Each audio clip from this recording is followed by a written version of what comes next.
காய்கறிகள் அப்படிங்கிறதே நல்ல நார்ச்சத்து இருக்கக்கூடிய உணவுப் பொருட்கள். ஆனாலும் அதில கலோரியோட அளவும் கம்மியா இருக்கணும். அதே சமயத்தில நம்மளுடைய தசைகளையும் பலப்படுத்தணும். ஸோ அப்பதான் அது மிகவும் பயனுள்ளதா இருக்கும். ஏன்னா நெறைய பேரு உடல் எடையை குறைக்கிறேன்னு தசைகளும் பலகீனமாக்கும்போது தான் நெறைய நோய்களுக்கு ஆளாகுறாங்க.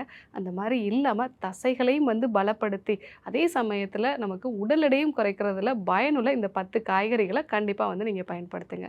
அதில முதல் காய்கறி என்ன அப்படின்னு பார்த்தீங்கன்னா வெள்ளரிக்காய். உடல் எடையை குறைக்கணும்னா ரெகுலரா நீங்க முட்டைக்கோசையும் உங்க உணவுல சேர்த்துக்கோங்க. அடுத்ததா காலிஃப்ளவர் நம்ம சேர்த்துக்கலாம்.